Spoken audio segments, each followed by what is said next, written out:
everybody, welcome to another episode of Glorious Nightmares. I know we had a little bit of time off. That is, I think, was it the day we were going to record? You had your medical stuff. Oh my God.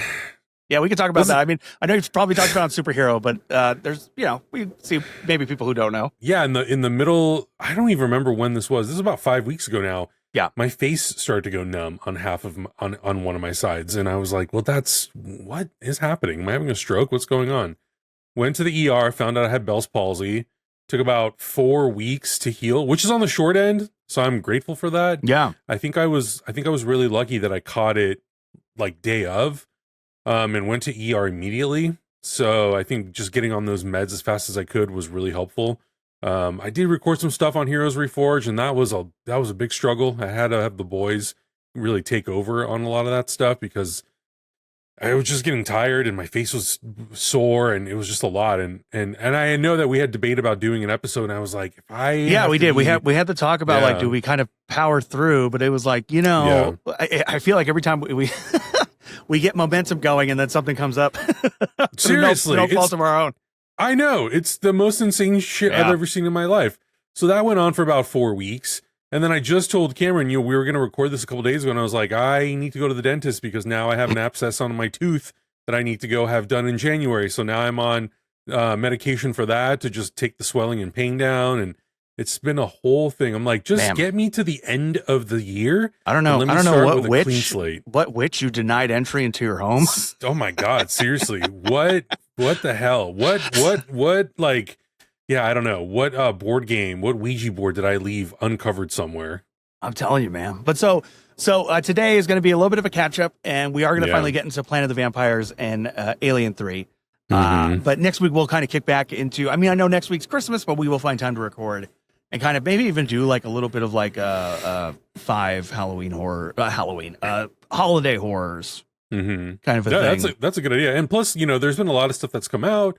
Welcome to Derry just recently wrapped. Stranger Things 5 is like in the middle of releasing all of its episodes. So I think there will be some fun stuff for us to talk about that I'm looking forward to. But yeah, I am really looking forward to talking about Alien³ and Planet of the Vampires. There's a new Silent Night, Deadly Night, I guess, is out there. Yeah. I gotta try and see if I can go catch that one before it leaves. Dude, the marketing for that, I didn't know. I literally didn't know it was out. I checked my AMC app to maybe see a different movie, and then I saw it was on there, and I was like, oh, wait a minute. I know. And the bummer is that like it's got pretty good reviews. Like I haven't read through all of them, but like ratings wise, I think it's in like the high 80s or something like that. So yeah, I definitely want to go check that out. And maybe it gives me an excuse to watch the original. Oh, have you never seen the original? I think I maybe had seen it sometime in high school or like in like college age years, but I did get it from was it Shout Factory that put it out? Shout put out 1 and 2, and then Viz Media put out 3, 4, and 5. Oh, okay, yeah. So I only have the first one. So yeah, I have it, and I'm like, oh, this is a perfect opportunity to watch it just to like see where we've been and see where we're going with this remake. Yeah, I have all 5. 3 through 5 are wild. Like one of them is like a bug possession movie. Like it doesn't even it kind of takes place at Christmas. One stars Mickey Rooney as an evil toy maker. Like the first 2 are kind of like within a canon of each other, where it's like it's his brother. So it makes it by 3, 4, and 5. They're like, I don't know. We have the title. Maybe it's just set around Christmas. Who cares? So yeah, but I am interested to watch this remake. I haven't seen the original one in a little bit. Part 2 is because Part 2 has the famous garbage day thing that's kind of become its own meme. And so that's sort of a slightly, and it's fun. I like Part 2. Part 2 also had a Joe Bob Briggs watch through not that long ago on Shudder. Oh, cool. So, but yeah, I got both of those from Shout Factory, and then the Viz Media 3, 4, and 5. Nice. So I don't know, but that may be next Christmas. That'd be a fun one to go through, is those 2. But yeah, I want to see the remake. Otherwise, it's funny. It's that degree. So I've been working on horror stuff. I just finished shooting a little horror short that my friend Bailey wrote, and finished that last week, and which was great. It's probably the most ambitious thing I've shot, like bringing in a whole crew and a makeup artist and having effects and stuff like that. And so it was super cool. It was also slightly exhausting in a good way. Don't get me wrong. Love what I'm doing. But it was like, okay, here we go. Let's get through this. We're really happy with that. And so there hasn't been, it's that funny thing where when I'm in work mode on a horror thing, I tend to watch other stuff like throughout. So it's like, I've kind of been on a Western kick and a Clint Eastwood kick lately, more so than spookies. However, I did see the Paranormal Activity play. Oh, interesting. How was that? It was pretty great. So me and Maddie went. Maddie, my girlfriend, who's never seen any of the films actually. So she was like, "Hey, do I need to know?" Like, first she was like asking, "Is there lore?" And I said, "Yes." I said, "If anything, the Paranormal Activity series, one of the issues is probably they always have to feel like they got to tie back into the lore. Like, they always have to go back to the first house or the first two sisters." And I said, if anything, that sort of handicaps the films a little bit, which is going to be interesting because they just announced they're doing another new one. Right. I guess next year. I know there was one that premiered last year on Paramount that I never got to. I don't know if you saw that one. No. So I said, like, but by all accounts, the play did not tie into the lore. It was its own thing.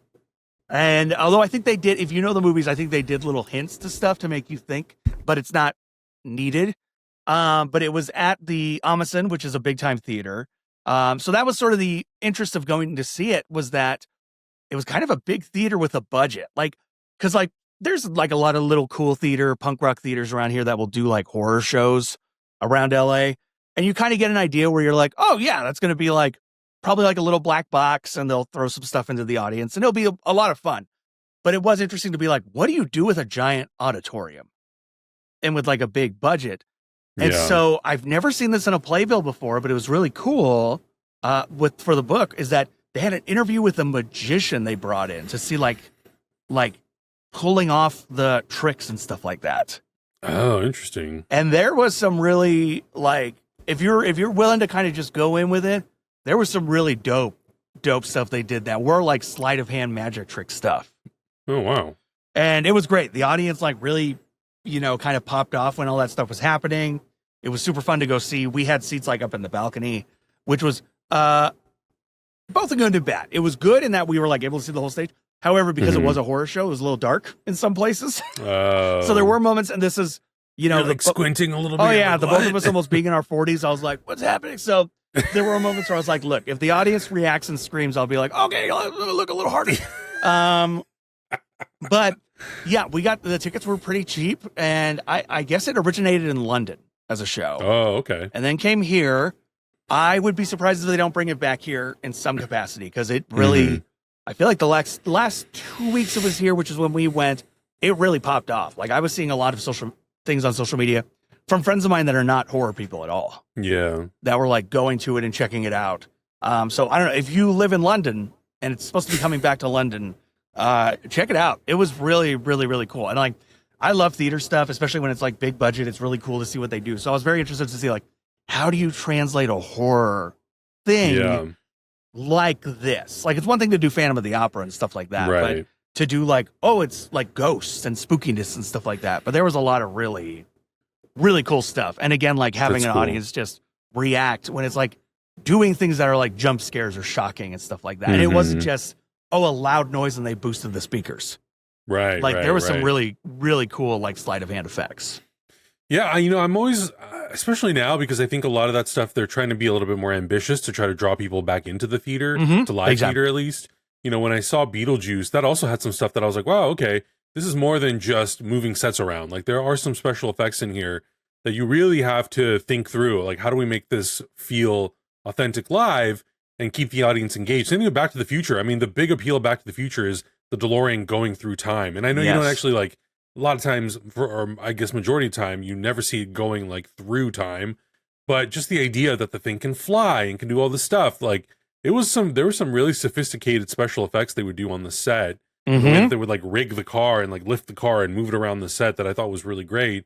And I'm kind of hearing the same thing with the Stranger Things play that's happening. Oh, I didn't know that was happening.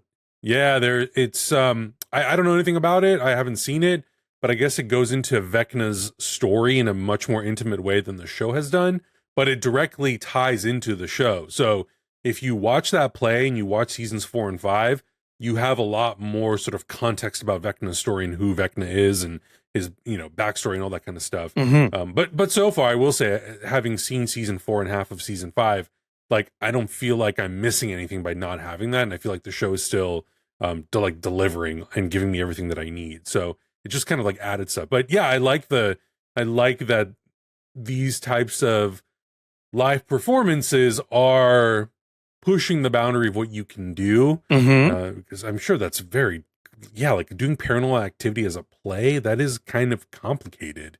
It's like, to do it as a movie, you can rig up stuff and you have multiple takes, but to do a live stage performance, I can't even imagine how much work that is behind the scenes to make that actually feel authentic and good. Yeah, and there was a total of 4 characters, so it was a real kind of intimate little play. But yeah, that was great. And I know Beetlejuice is coming here in March, the musical, so I'm excited to see that. Yeah, it's good. It's funny. So definitely wanting to do more theater stuff for sure. I know you were telling me you went and saw The Shining. I did, yeah. That was a big one. That was one that I absolutely wanted to see in IMAX.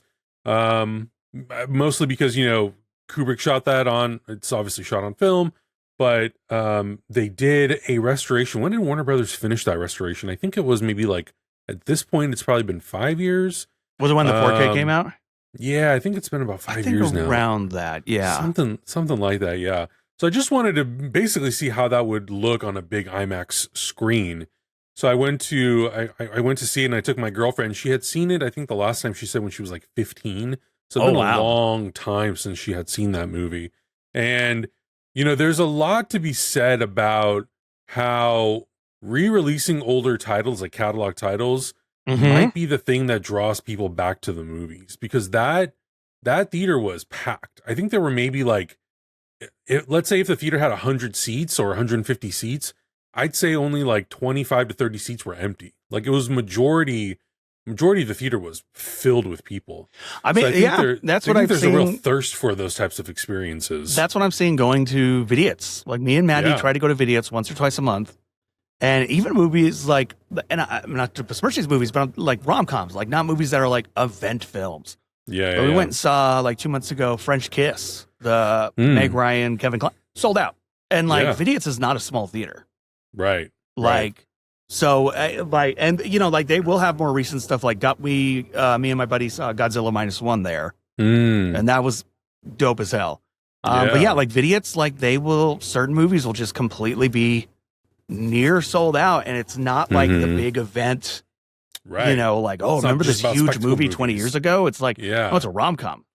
Yeah, exactly. I mean, truthfully, with how much I see people talking about stuff like The Holiday, I feel like if you put The Holiday back out in theaters, I think people are going to show up, surprisingly. Maybe I think more so than they even showed up in 2004.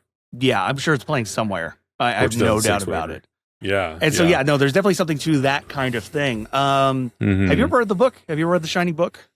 I have not read The Shining book, and I really would like to, because I've read about what Stephen King doesn't like about the movie, but I feel like in the context of that movie, it works really, really well. And it was also a really interesting experience watching this movie, because even though it hadn't come out yet, I had the screener for the last episode of Welcome to Derry.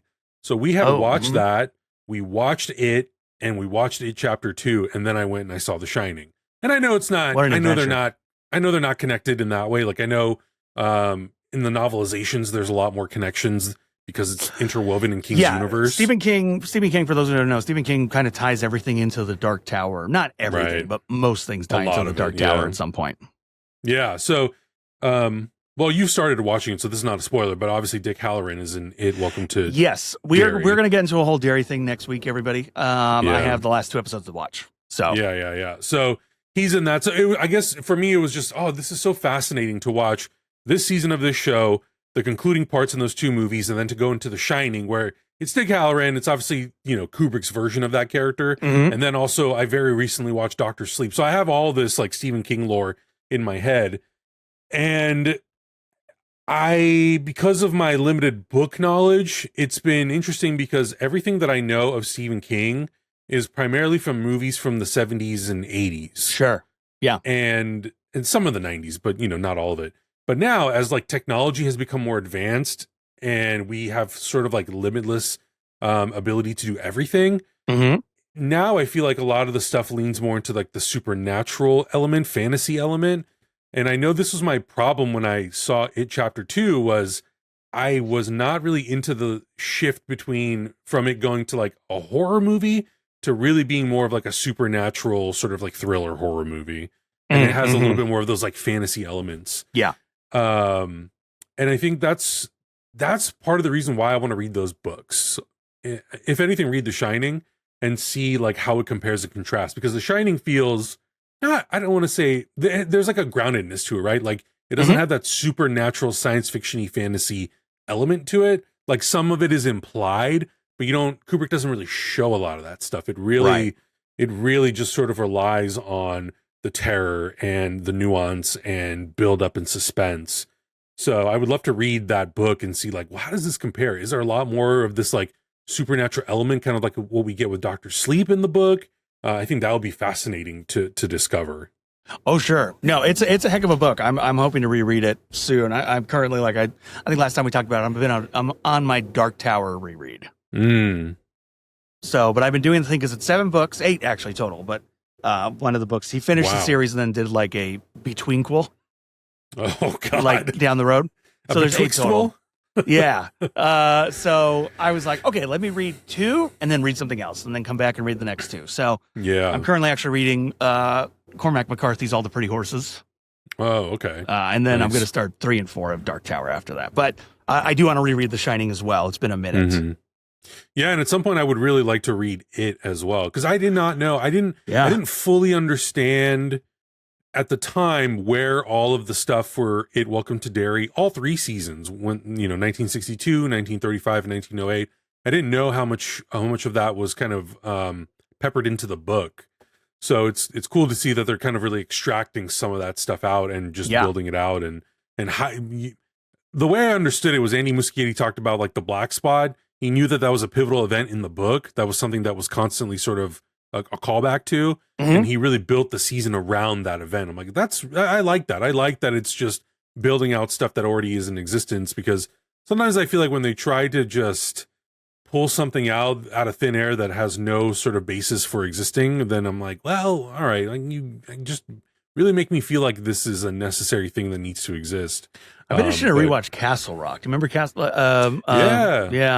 That was on Hulu, I think, in like 2019. I went 2 seasons, and it was very like Stephen King fan stuff with like no basis on any kind of story. It was just kind of an overall thing, and I'm like, well, I should like just rewatch that. Yeah, was J.J. Abrams? Did he produce that? Yes, I believe so. Yeah, I'm gonna check that out. I still never got a chance to see that, but. Yeah, it was really cool to see that movie on the big screen, and there were definitely people in that theater who had never seen it before. So just sometimes those movies are fun. For me, as someone who's seen The Shining, I don't know, maybe like 8 times in my life, it's a fun refresher. But for a lot of it, it's also incredibly fun to listen to the audience react to that movie. Because there are parts that I'm like, I know that this is going to get people. And sure enough, you hear the who's and the ahs and the uhs, and it's great. I love it. It's because you get stuff like Room 237 always gets a big response. Absolutely. Like always. Absolutely. Yeah. Yeah, and obviously I think we'd be remiss talking about Stephen King and Castle Rock and everything without mentioning obviously the passing of Rob Reiner. Yeah. Which was insane. We don't need to overly go into details about that. Obviously, we also don't know all the details at the moment. But obviously, hell of a director who also like Misery. Like I just rewatched Misery in October with Maddie. She'd never seen it before. Yeah, I rewatched it in June when I went to that horror cabin with my girlfriend Amy. I was like, "Whoa, what should we watch?" And she's like, "Let's watch Misery." And just incredible filmmaker, also incredible actor. Like the movies that he was in as playing character. We just watched Wolf of Wall Street, and he plays Jordan Belfort's dad in that. And we watched Sleepless in Seattle. There's just like there's so much stuff. It's terrible thing, but. Yeah, the thing that the only I guess good thing that came out of that, if you could even consider it that, is a lot of people just sharing his filmography and sharing their favorite movies, and I know places like Letterboxd were doing big pushes and saying, hey, here's his filmography, go watch this stuff, it's all really great. And it was even a reminder for me of like, oh yeah, he did direct this, oh yeah, he did star in this, he had a part in this and stuff. So yeah, definitely seek out his movies, and even movies that his dad was in. Like really, really talented family, but incredibly unfortunate tragedy. Yeah. So I, want to talk about because I know also with New Year's coming up, my girlfriend watches When Harry Met Sally pretty much every New Year's. Yeah. So yeah, well, wild time we live in right now. I know. Which is also why we watch horror. It makes us. It's true. It releases the demons. Yeah, and I've really been. I feel like we were talking about this a little bit. I've been on a little bit like and it's I say nostalgia kick. It's not really nostalgia.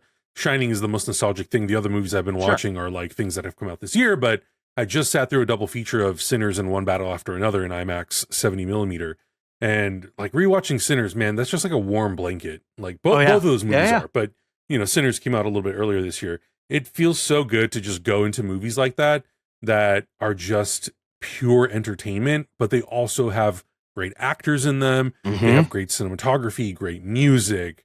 There's real propulsion when you watch those movies. Like you're fully enthralled, you're fully invested. Some of, those movies are both over 2 hours, and at no point am I bored or do I feel like, okay, we could have picked up the pace here. No, you're engaged from frame one to frame end, and there's just so much to appreciate. And yeah, it's being able to go to the cinema to experience that kind of stuff and to allow yourself that level of escapism. Sometimes in our world, especially today, especially in the last like 2 weeks with everything crazy that's been happening in the news, you're like, I just desperately need this. Let me have this. I need this. Yeah. I mean, that's like movies, comic books for me, video games. Yeah. I'm playing a lot of Mario Odyssey. Let me tell you, Mario, you only got to fight a dragon who's trying to steal his girlfriend. That's his biggest, that's the biggest problem right now. Did you get a chance to see Guillermo del Toro's Frankenstein by chance? I did. Yeah, we watched that actually. I think like when she was on Thanksgiving break, we watched that. I dug it. I really dug it. I know there is some. I think everyone's universally loving Jacob Elordi, and I think he is fantastic. I know. I guess Oscar Isaac's portrayal is a little controversial. I guess some people really. I guess I haven't caught up on this. I feel like I've seen some people. No one. I don't think straight up hates it, but I think some people feel. I dug that he was going ham and cheese on it, and I know that is a style of acting that can grate on some people. Sure. But yeah, I had a really good time with it. I liked it. I don't know. I know we talked about maybe at some point. I think we still got to record our Dead. I think now that we're back on a roll, we're going to do the Dead sketch. I know we're going to do the Dead films as our Patreon episode. We haven't forgotten, everybody. I promise. Swear to God. Yeah. And then after that, I think we're going to do Frankenstein's. Yeah. Well, and I just got I don't know where I put it, but I just got the 4K remaster of Curse of Frankenstein. So I'm very excited to check that one out. But yeah, I mean, I really dug that movie. I thought it was great. My one, this is such a nitpicky gripe. So I did have a chance to see it in theaters. Yes. I did not get a chance to see it on film, which would have been my preferred way to see it. But I think there's something to be said about those types of period piece films and them looking sometimes a little too clean on a digital, being shot on digital. Well, that wasn't my thing. My only, if we're talking about the look of it, my only thing was, and I understand what he was going for, which was storybook, but how bloomed out the sky was on certain shots. Now, granted, the Kenneth Branagh one is out there, which is far more naturalistic as far as a look goes. But considering how much Del Toro was doing practical effects and all this other stuff, and this and the other, it just felt like a little push and pull between that and a very clearly digitized sky. Yeah, and I would say a lot of, and like I bring it up to people and they're like, oh, that's not the things that I was, and I'm like, I get it, I totally understand. I know that's a very nitpicky particular thing. That's just me, but I feel like it just gives it a, like again, watching Sinners, watching One Battle After Another, they're shot on VistaVision, they're shot on Ultra Panavision. It's got that feel. It really makes it feel authentic to the time that it's made in, and it's also just like it's just the personality. And I'm like, Frankenstein, I feel like could have used that, and maybe watching it on film at like the Egyptian theater or something would have given it a totally different thing. But that was the only it was like the biggest takeaway was like, I think it's just missing some like character, some visual character. But in terms of performance, I really liked both actors, Jacob Elordi and Oscar Isaac. I thought they were good. Mia Goth was great. So like Christoph Waltz, I didn't really have any of those. if anything, like maybe a pacing a little bit was a little. Well, I think deciding to split the film into 2 chunks. I could see people having issues with the pacing in that because you are so devoted to one, then you cut back to the other, and then you're getting to the ending, which is that's why I actually kind of dug that. I feel that was like a different perspective on a Frankenstein thing. Again, especially since we're gonna do like 4 or 5 Frankenstein movies for the Patreon episode. I think it's like it's interesting to just see the differences in that kind of regard. I also like that it didn't do what the Kenneth Branagh one does, i.e., turning Mia Goth into a bride at the end. Like, I appreciated that it didn't do that. Not that I was like, because the minute she was cast, I'm like, oh, she's gonna be the bride.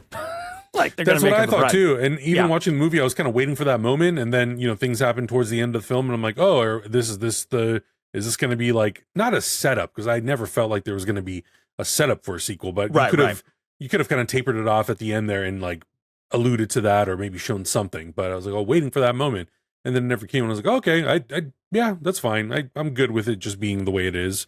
I didn't need that like another reason to prolong the length of the film. But yeah, I had an overall really great time with it, and it seems like on the majority.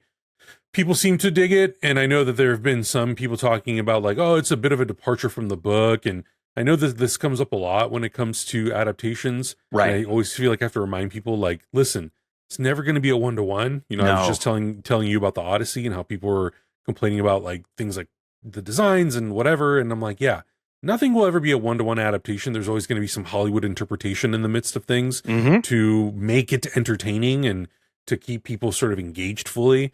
Books have the opportunity where they can kind of go in different directions and taper off in different ways, but a lot of times movies have to kind of fulfill some promises that they make, and they have to have some concluding moments that feel somewhat climactic, because if it all kind of feels anticlimactic, then people are going to walk out going, why did I just sit through that for 2.5 hours? So I get it, but it's just the way it goes.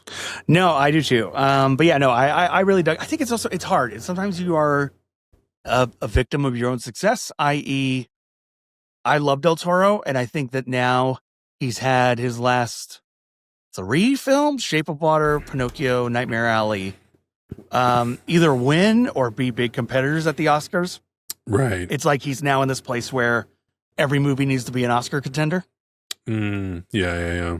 And so if it's not, quote unquote, whatever, Oscar worthy, I think it's looked at as a disappointment. And I'm sure it will get some, some people, now that there's the 10 slots at the Oscars, I think there's a lot of people who feel it'll just kind of automatically get pushed in there. But I don't know. I don't know about that. Yeah. I don't know how deeply we want to touch into this topic, but it's also worth mentioning that we're on the topic of Netflix, their acquisition of Warner Brothers. Hopefully at the moment. Hopefully that doesn't kill our hopes and dreams for future theatrical experiences, especially with horror. I don't know what Netflix's whole stance on that genre is, because I don't feel like it's a genre that they necessarily like heavily lean into. Is like, is Frankenstein and Stranger Things like the biggest horror things that they do? There was a while there, I think in the early 2000s, they were getting some pretty cool horror stuff, but well, and this is the interesting thing is like, so man, what a weird 2 weeks. So first it's Warner Brothers is selling, it's definitely going to Netflix, and then Paramount was trying for a hostile takeover. So who would have thought we'd ever be rooting for Netflix to win? But we didn't want to go to Paramount because of the Trump of it all. Because Ellis was pretty straightforward that if he got control of Warner Brothers and therefore CNN, that he would unwokify it and be more friendly to Trump. So who would have thought we'd be rooting for Netflix? Lesser of two. But yeah, but it looks like as of yesterday, I think Warner Brothers, or at least David Zaslav, told the shareholders to not accept Paramount's offer and to go with Netflix. So we'll see. We'll see what happens. But yeah, the hope would be Netflix, which is so funny now. But I don't know. I mean, there was the big news because Warner's put out Weapons, right? Right. And it was that Zach was doing Resident Evil at the moment, but I guess he was talking to Netflix about some movie. And the reason, even though now it's been announced, I guess it was not this movie from my understanding, because I think now he's doing Torso. He's doing the Brian Michael Bendis thing with Netflix. But I guess there was some film, he had gone to Netflix, and the big thing was theatrical. Yep. That seems to be that seems to be the biggest, like, the biggest sticking point for a lot of directors, you know, like, well, it's outside Del Toro. The Wrap did a piece like a month ago that kind of talked about that there was all these like huge directors that went to Netflix, like in the, you know, when they first started doing their big original movies, Scorsese, Cuarón and stuff like that. And then they did one movie. And then after that one movie, they went to Apple. Right. Or they went to Amazon if they couldn't go back to. And at the moment, it looks like Scorsese's home is Apple, because Apple will do a distribution deal and put out. Yeah. Like they did it with Killers of Flower Moon. Yeah. F1 was an Apple movie, but they paired up with, was it Warner Brothers? Warner Brothers. Yeah. And so, I don't know. And it didn't help that Ted Sarandos went out and did interviews where he basically was like, the theatrical model's dead. That's what people keep telling us. Yeah. And I mean, to play, I don't even want to play a little bit of devil's advocate, but those interviews are a couple years old. Are they? Okay, it's not the same. They are. But even so, Ted Sarandos is not, like, Netflix is not doing anything to make me feel any better about the fact that they're into theatrical distribution. You know, Frankenstein limited, Knives Out limited, basically anything that they're going to put out, it's only going to be put out for a certain amount of time. Jay Kelly played at some Laemmle theaters. Yeah, and look, like, it's no secret that they just put out stuff because they want to be considered for awards. And a lot of people came after James Cameron, but I agree with him. I think that if Netflix wants their movies to be recognized by the Academy and they want a fair shot at Golden Globes and Oscars and all these considerations, do a theatrical release, a full-blown, 8 to 12 week theatrical release, which is still small in comparison to what it normally is. But I think doing like a 2-week, 3-week engagement is kind of BS. I think the Academy and all these organizations are too lenient on Netflix. I think that they should be stricter, and they should say, like, it's got to be a mandated 8-week window. And yeah, like, force Netflix to change their, because here's the thing. I don't want them in 5 years to suddenly go, well, we think Warner Brothers theatrical will do much better if we just release it on our streaming platform, day one, and we do a very limited, 7 to 12 day theatrical win. Like, I don't want 12 days of opportunity to see Sinners. I don't want 12 days opportunity to see one battle after another. Also, Netflix is not making movies like that. Like, all due respect to all the filmmakers that are at Netflix, some of them make really good stuff. But then, there's also poo poo caca that comes out of Netflix that we've seen that I'm like, how are you spending $350 million on this piece of shit? What are you doing? Yeah, I don't know. It's very, it's just like, it is what it is. It's the thing of, like, speaking of Knives Out, I think it was Glass Onion. There was maybe I'm misquoting it, but there was some story about, like, Glass Onion did well, and it's like 2 or 3 weeks that it was out. And I guess Daniel Craig said to Ted Sarandos, like, well, put it out longer. And Ted Sarandos is like, well, that's not our business model. And Daniel Craig's like, then your business model is fucked. Yeah. I agree with you, Daniel Craig. I agree with you. I think it's ridiculous. And I don't want to say I praise, but I have a lot of admiration for directors like Christopher Nolan who are like, I will not work with Netflix. And at this point, if Warner Brothers is going to get sold to Netflix, Warner Brothers can forget about being in the Christopher Nolan business. Like, it would have to be a lot of guarantees and a lot of convincing. And Warner Brothers would have to basically, like, kind of go against what Netflix would want and say, no, if you want Christopher Nolan and we're going to bid on his movie, you got to give him, 3 months theatrical or whatever, 6 months between theatrical and physical media, and then another 3 months before the digital release, I feel like filmmakers are going to have to start being a little bit more bullish in some ways, but I also know that's hard because there's only a handful of filmmakers who can afford to do that and actually successfully win over those types of people. Yeah, who would have thought the theatrical holdouts were going to be Disney and Sony? I know. Isn't that wild? Like, Disney was, kudos to them at least for, like, still caring about the theatrical exhibition enough. But then giving $1 billion to an AI company. Exactly. That is insane to me. Yeah, it's been a crazy couple of weeks to see that stuff. And I'm like, just hire filmmakers, hire editors. What are you doing? Why?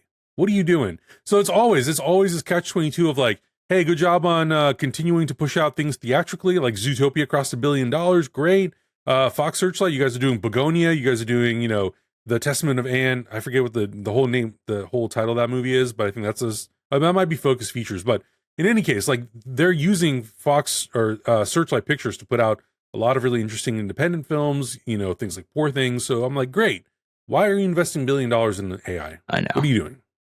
I know. I'm just going to praise Universal. Universal seems to still be in the actual movie business. God, I hope so. Stay that way, please. Yeah, I know.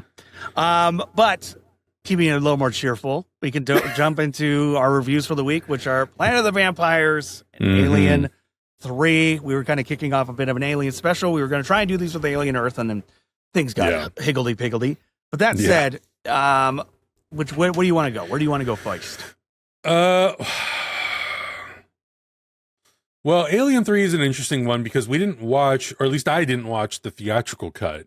Okay. I watched I can't remember. Is it called like the assembly cut or the director's cut? Is what I've sometimes seen. Got it.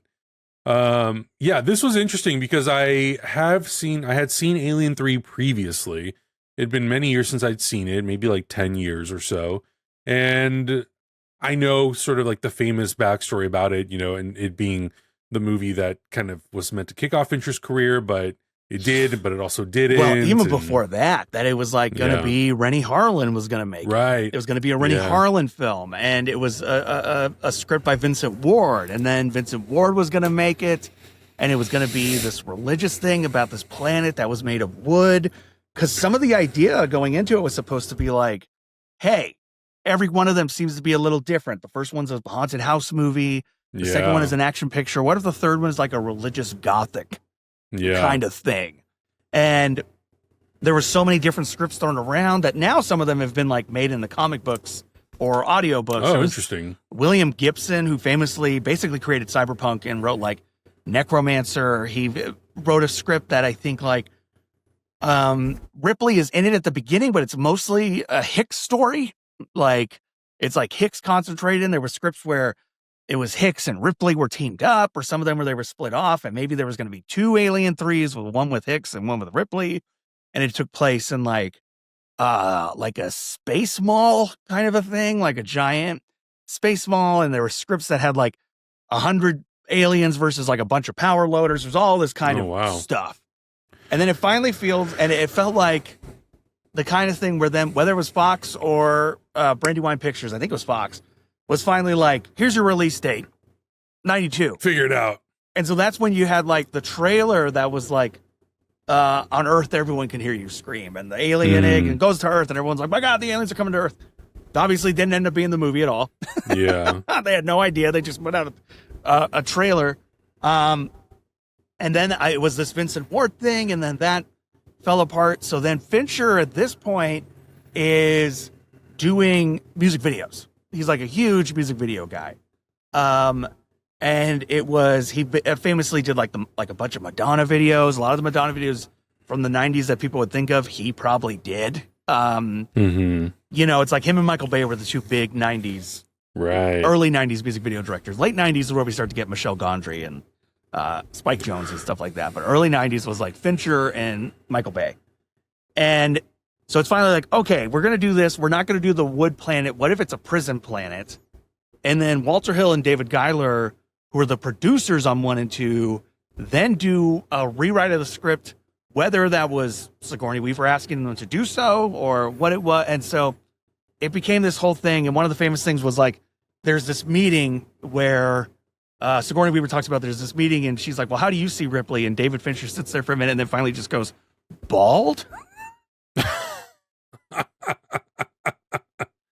Interesting. They had to switch cinematographers halfway through, and by all accounts, the making of the Alien films as a Blu-ray set are great. They're so extensive. Yeah. There's so much great stuff. Alien 3 might be the best one of the making ofs because it's so much about the constant fighting on trying to get the movie made. Yeah. And like, was Fincher's vision too dark, or were they giving him enough time? He had to switch cinematographers halfway through the movie. And this was one where people think it's CG, but it's not, which is the rod puppet.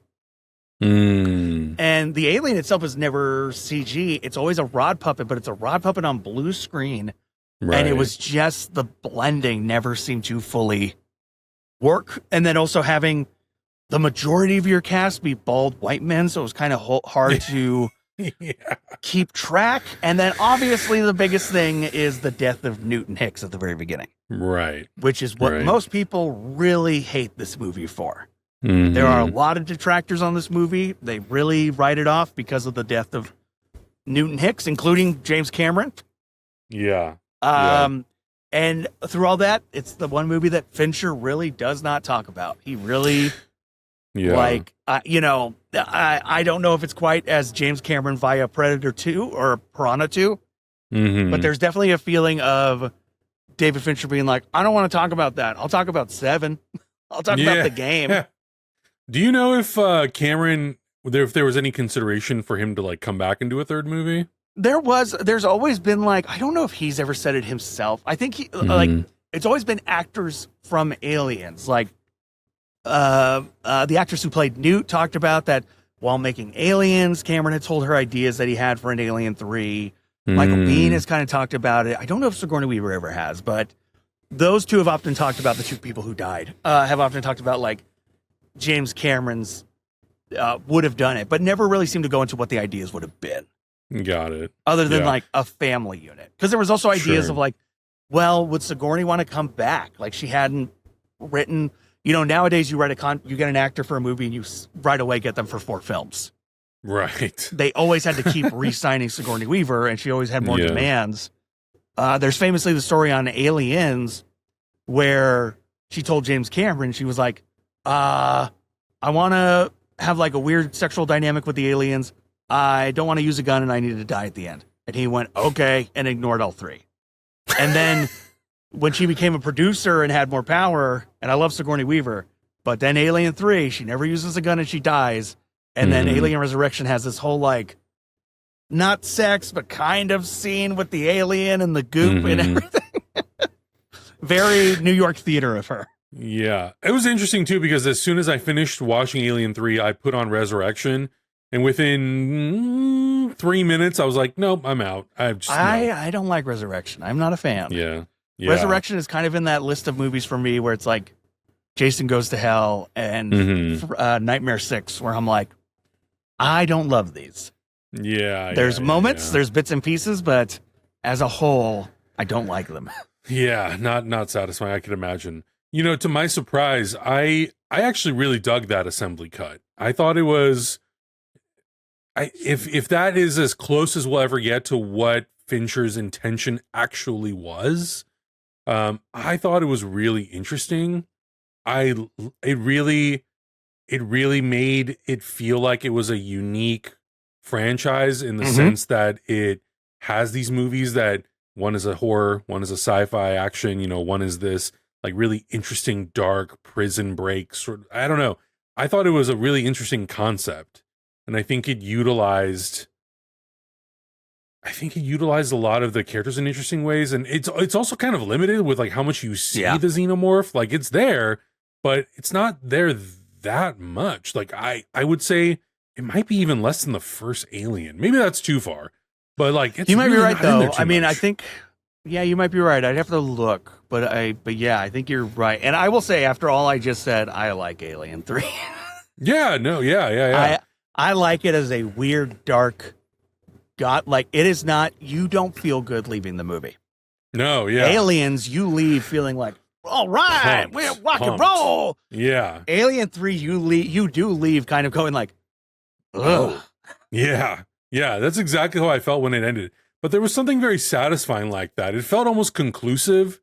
And I think if that would have been like where we ended that franchise, I would have been like, you know what?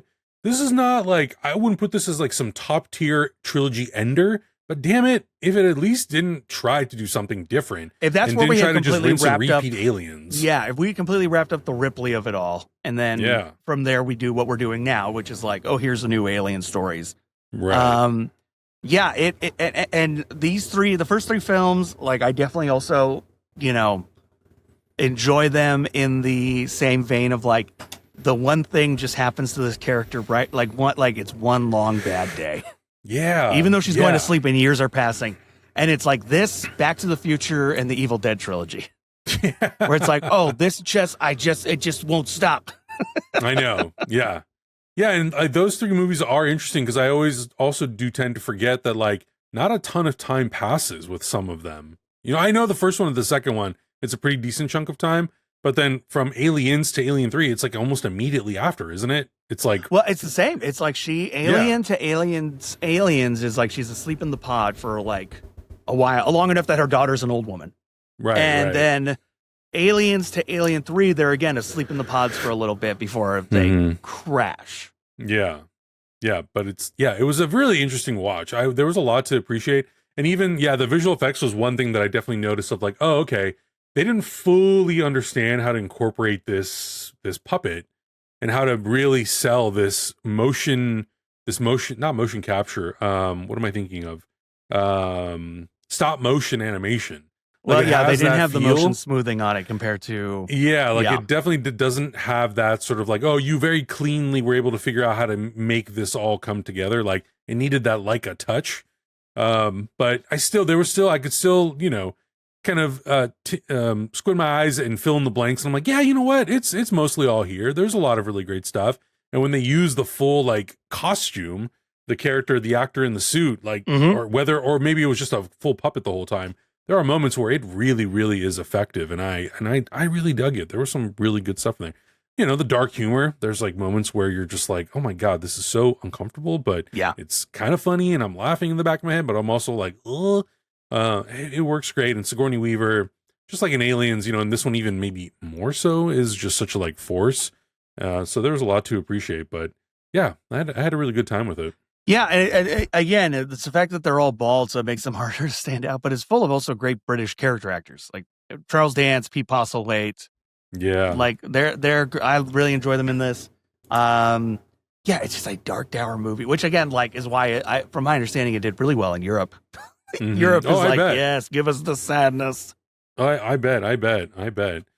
There was even some like surprising death, like, Charles Dance dying fairly early on in that film. I was like, what the hell? Which again is so funny. This is the great thing about you, and I was like, he's dead already? Yeah, this is the great thing about behind the scenes is like David Giler, the producer, he talks about in the behind the scenes. He's like, I think we killed him too early.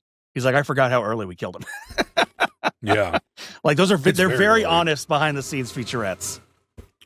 Yeah, it's very early. I was not expecting that, but it was still good. I liked it. But it's very interesting because the big battles apparently were between David Fincher and the producer John. Oh God, I can't remember his last name, but he went on to be James Cameron's producer. He went and did Titanic. Oh, John Landau. Yeah. Oh yeah. David Fincher. The loggerheads were David Fincher and John Landau.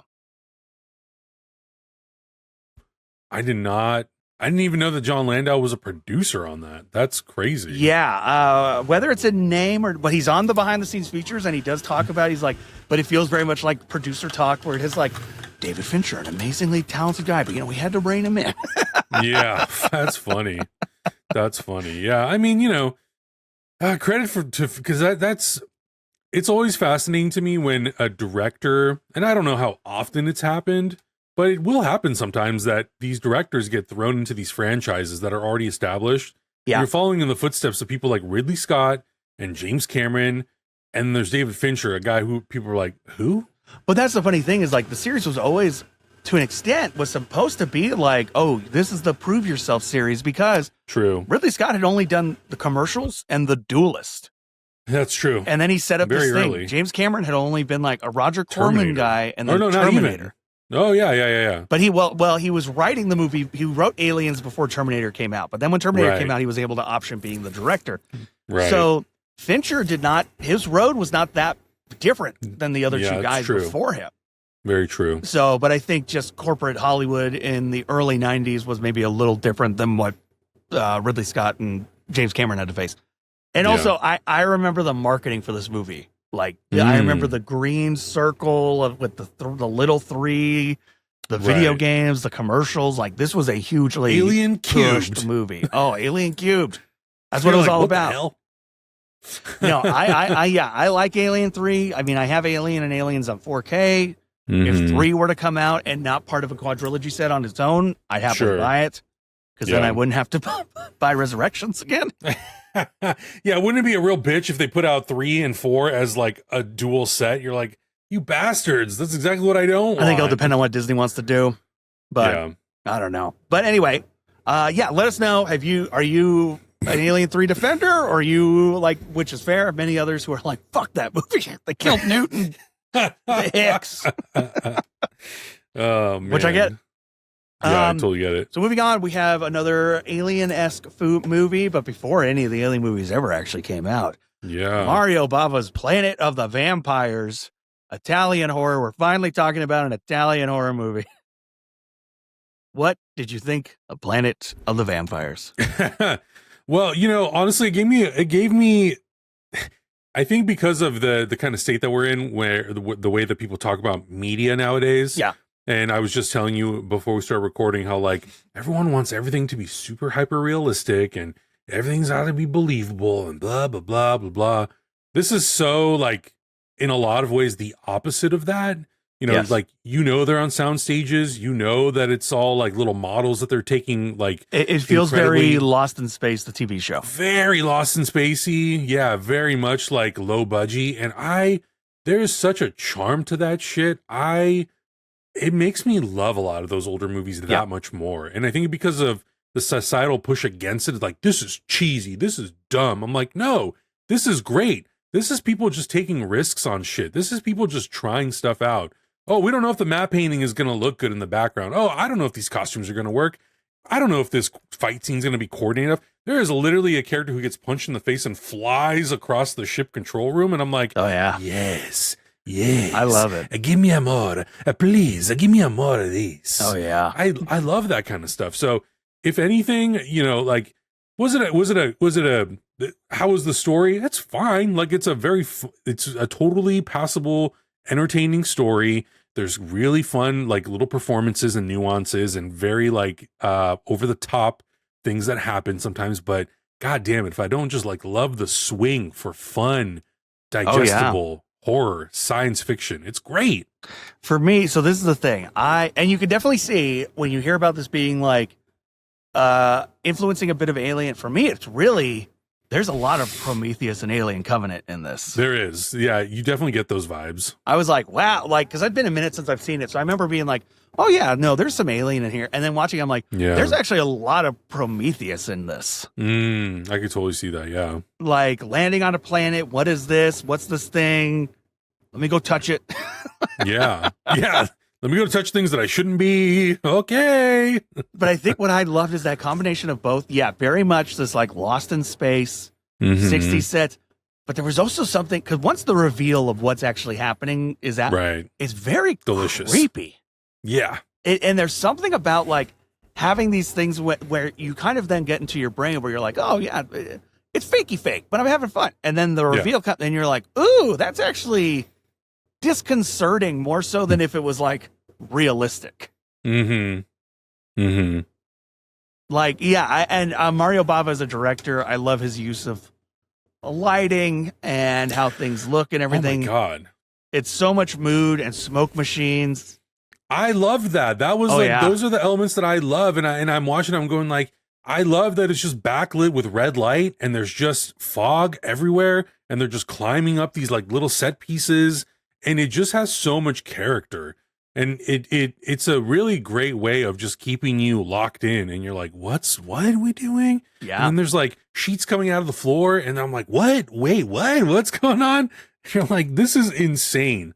But it's just, it really just keeps you locked in. And of course, like, one thing that I love is it's very aware and it's a tight 87 minutes or whatever it is. And I'm like, great. You use until the last moment at 1 hour and 26 minutes, you're revealing where this movie's going. And you're like, great. You used every second of runtime to tell me a story. Yeah. Love it.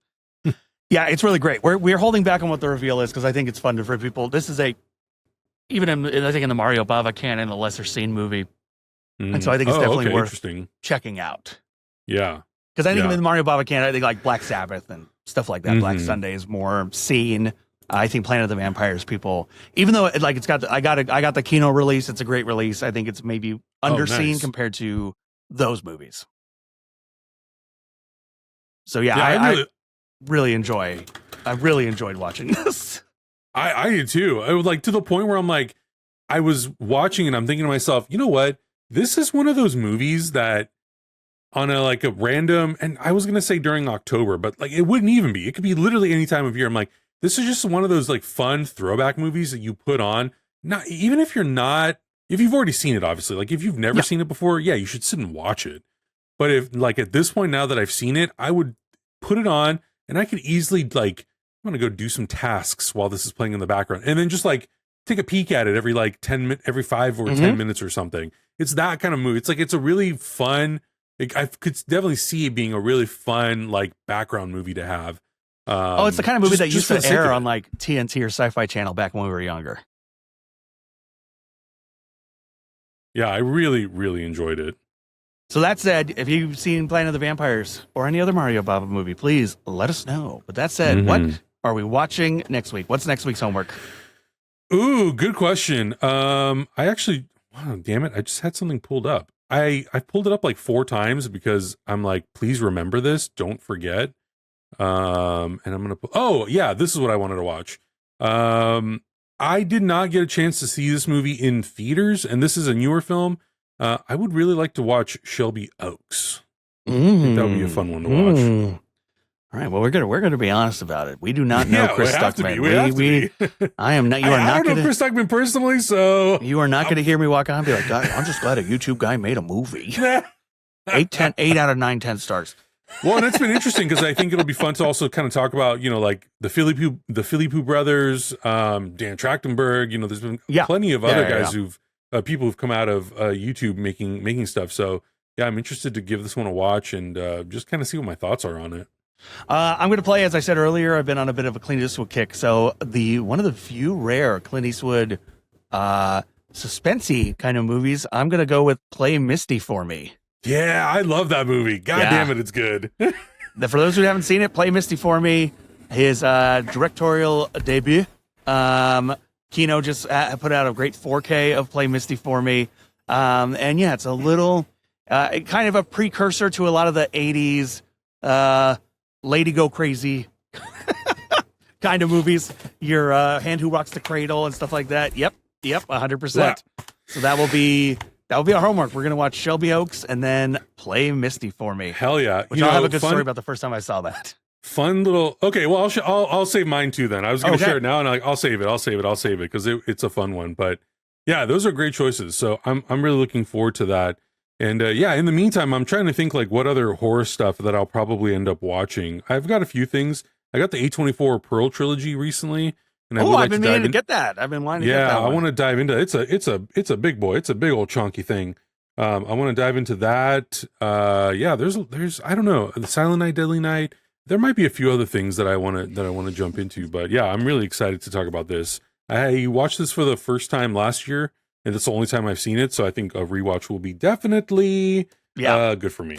Yeah, and we'll also, because I also the reason I'm on a Clint Eastwood kick, I just finished the new biography that just came out from not the director Sean Levy, famous biographer of classic Hollywood guys.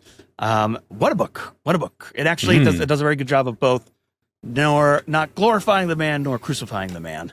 Turns out when you live to be the age of 94 and you were Hollywood success, happened. You might be a complicated person, and also how you treat people, mainly women. So we might dive a little bit into that. How's old Clint, how old Clint could be. But as far as the movies go, like I said, I've been on a kick, so I just want to keep the kick going. We'll do Play Misty for Me. Okay, so next week will be Shelby Oaks and Play Misty for Me. We'll also do our top 5, bring back the top 5. Let's say holiday horror, but we'll keep it, listen, I don't know of one at the top of my head at the moment, but if there's a Hanukkah horror movie, I'm all ears. I'm all for it. Like, let me know in the comments if I'm missing a Hanukkah horror movie. Let me know. But outside of that, please make sure you're part of our Discord. Join the conversation. We often are sharing fun art pieces and stuff like that. We actually, not that long ago, people were sharing Japanese horror movies. I'm telling you, one day I'm going to buy that Japanese poster, because that's a good goddamn poster.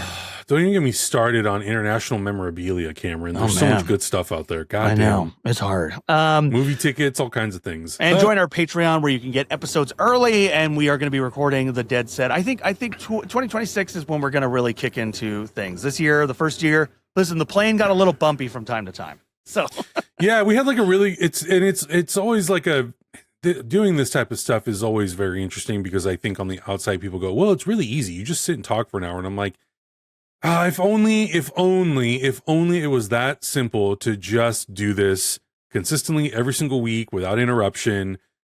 It would be a dream. Unfortunately, that is not the case at the moment. No. So, but we are trying to get back into a weekly swing of things.